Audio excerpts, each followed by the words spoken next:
से तैयार हो गया तो किसी ने कहा कि अरे भाई रुका रुका रुका। हम लोगों की जिंदगी का एक इतिहास ही बन रहा है। यहाँ पर स्वर्ग का आनंद है। आगे चलते हैं और भी आगे लोग गए हुए हैं और बाकी के जो ऐतिहासिक बढ़िया आनंद हो रहा है। ये प्राकृतिक छटा जो है ना, जो प्रकृति का होता है वो आनंद मिल रहा है। बुद्ध जी हिम्मत दिए ना, बुद्धि दिए, हिम्मत एक जुनून था और एक जाने के लिए और देखने के लिए बहुत मजा आया। लेकिन पहली बार चले बुद्धम शरणम गच्छामि, बुद्धम धम्मम शरणम गच्छामि, बुद्धम संगम शरणम। बिहार के नालंदा जिला के सुंदर स्थान राजगीर का दृश्य है। इस वीडियो को शुरू से लेकर अंत तक देखिए। वीडियो अच्छी लगी तो लाइक और शेयर जरूर कीजिएगा। मैं पूरा भरोसा दिलाता हूं कि वीडियो में शुरू से अंत तक देखने में मज़ा आ जाएगा। नमस्कार, मैं सुशील कुमार। आज आपको सतपर्णी गुफा के बारे में दिखाने जा रहे हैं।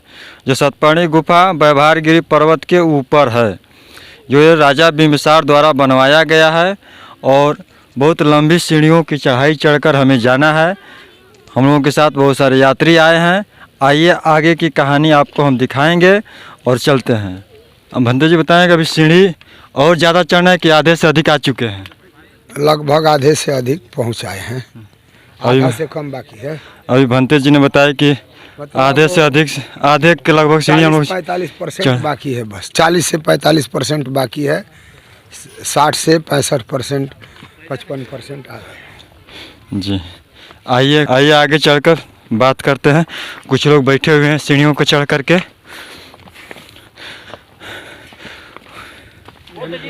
आप लोगों ने सीढ़ी चढ़ करके ऊपर आए, क्या महसूस हो रहा है? ठीक है, रिलैक्स मिला। धीरे धीरे थकते थकते आ गए, सुस्ताते सुस्ताते, हवा लेते रिलैक्स होते होते आराम मिला। लेकिन आप बताएं। बहुत बढ़िया लग रहा है यहाँ पर। अभी उपासक जी बता रहे हैं कि सीढ़ियाँ चढ़ करके भी थके हुए हैं, फिर भी कह रहे हैं कि बहुत बढ़िया लग रहा है। यह एक भगवान बुद्ध के प्रति एक जुनून है और उनकी जो सतपर्णी गुफा है जहाँ पर त्रिपिटक का वचन हुआ था, एक इतिहास बन रहा है। हम लोगों की जिंदगी का एक इतिहास ही बन रहा है। जी हाँ। आप कुछ कहना चाहेंगे? यहाँ पर स्वर्ग का आनंद है। सोनभद्र से। ये लोग सोनभद्र से आए हुए हैं। मैं आप लोगों का बहुत बहुत धन्यवाद करता हूं। चलिए आगे चलते हैं और भी आगे लोग गए हुए हैं और बाकी के जो ऐतिहासिक स्थल हैं, मैं आइए।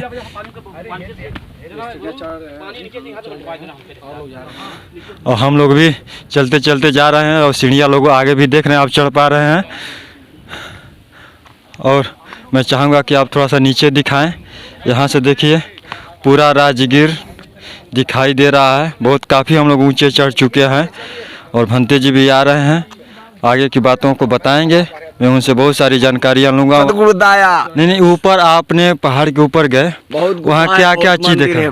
बहुत गुफा मंदिर है। कितना अपना नेत्र से देखिए, आगे जाइए।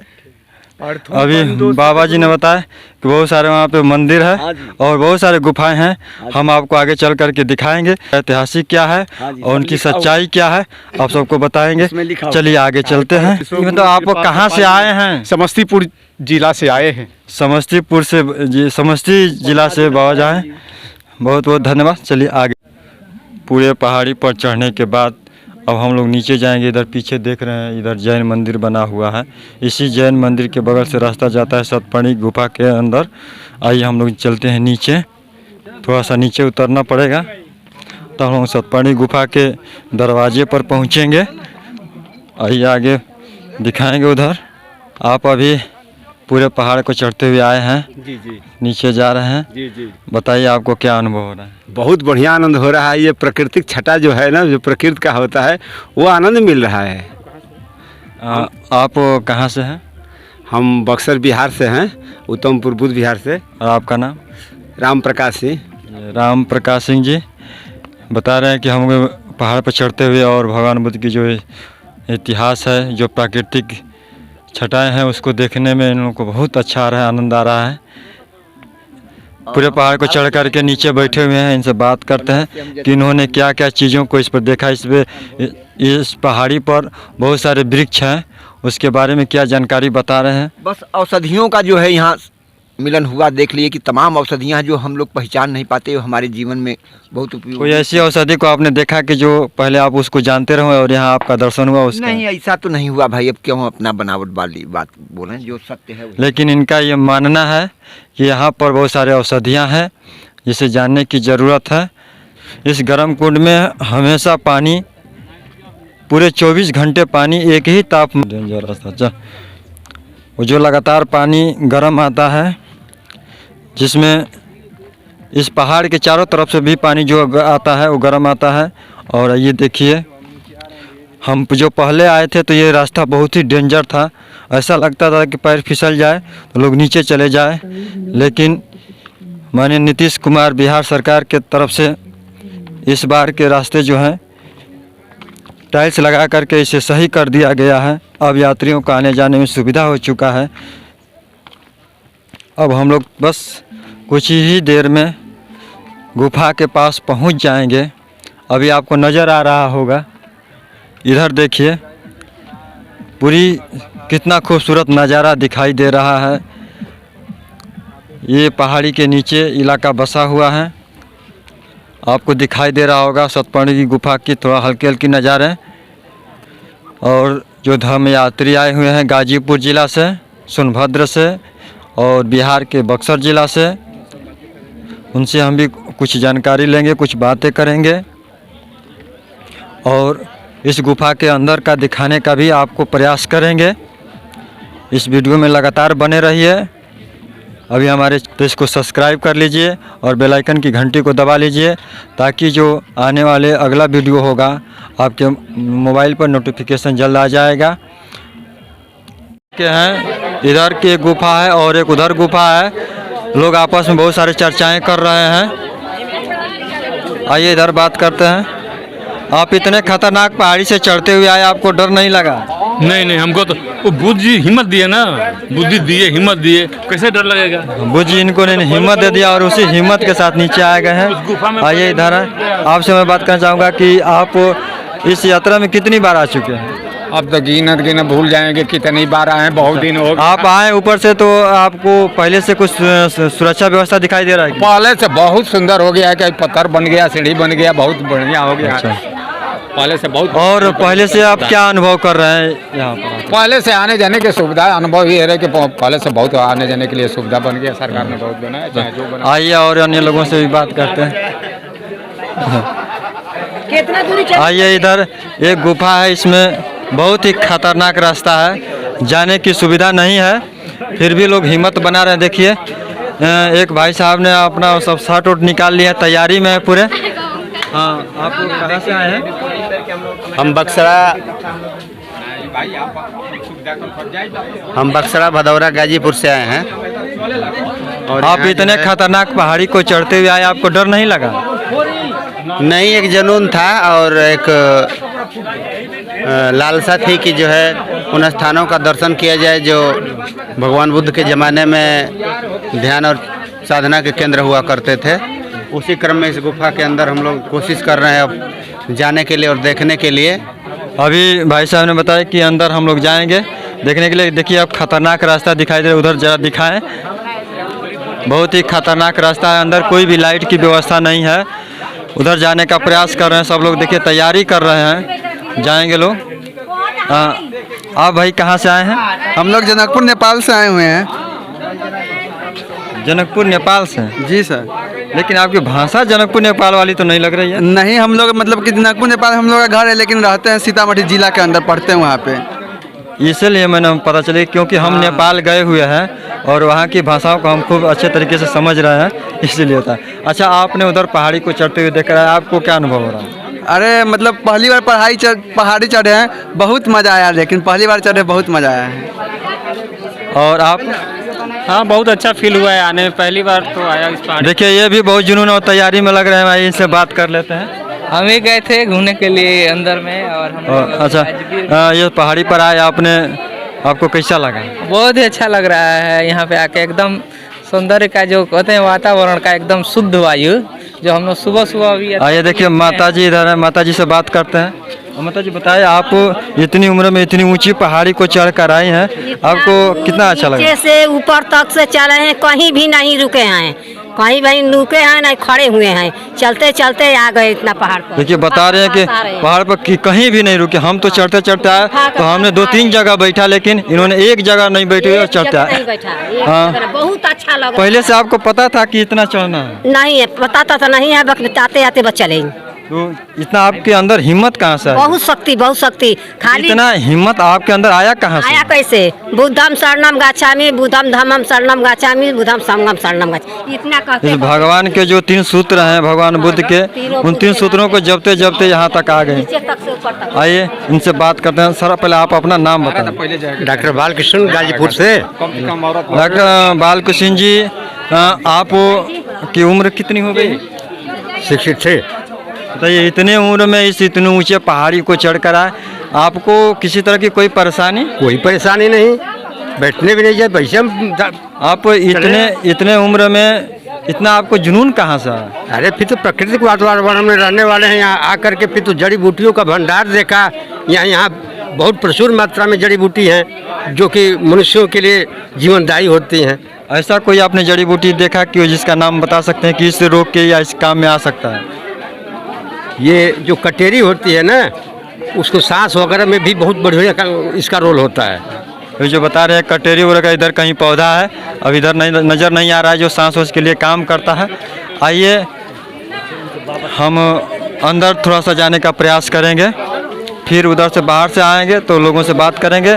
और यहाँ पर भंते जी उपस्थित हैं, यहाँ की ऐतिहासिक जानकारी के लिए हम लोग बात करेंगे।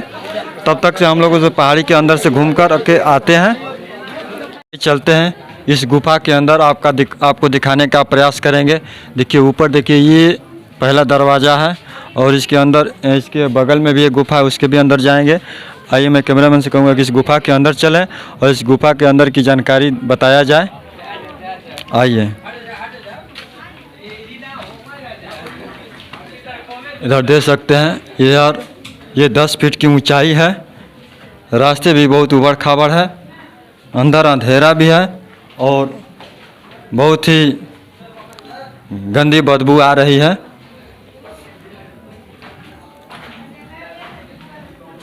अंदर ये गुफा बहुत ही पतला होते जा रहा है, बिल्कुल अंधेरा है।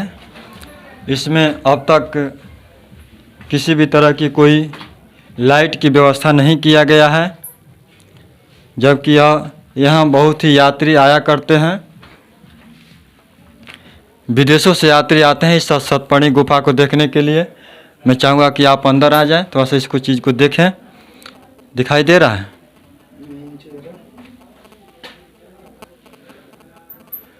ये लाइट से अपना चेहरा दिखाने का प्रयास कर रहे हैं।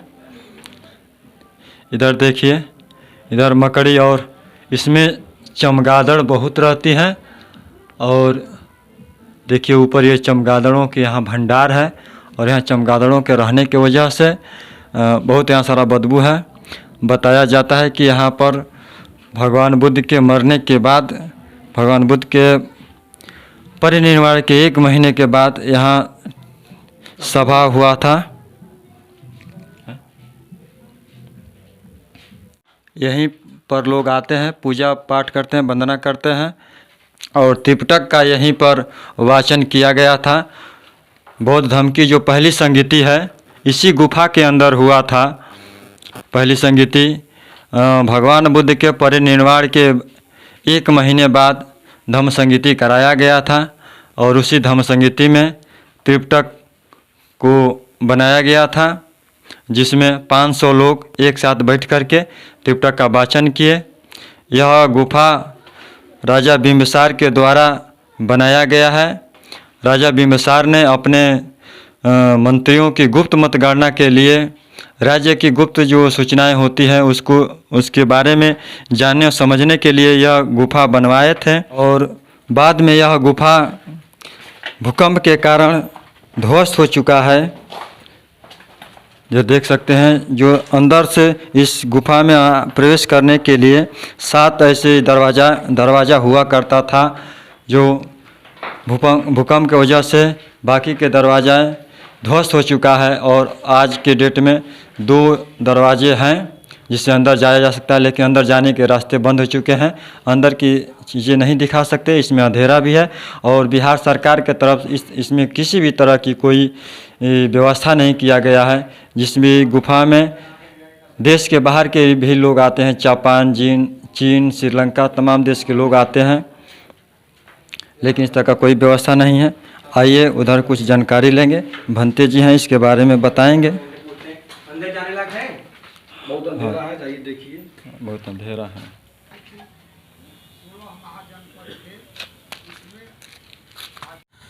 फिर ये देख रहे हैं विध्वंस हो गया है, नष्ट हो गया है। 1934 में बिहार में बहुत भारी भूकंप आया था। उस भूकंप का प्रभाव हम लोगों के तरफ भी था।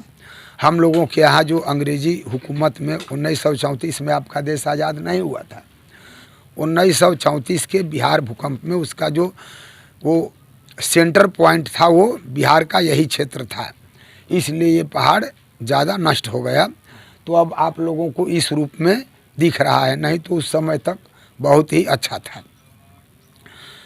अब इस पहाड़ के बारे में, इस गुफा के बारे में आप लोग जान गए। अब भगवान बुद्ध के जीवन काल से इसका क्या संबंध है, और वो बहुत ही इम्पॉर्टेंट चीज़ है। बुद्धिज़्म में उसका बहुत बड़ा महत्व है, बहुत महत्व है।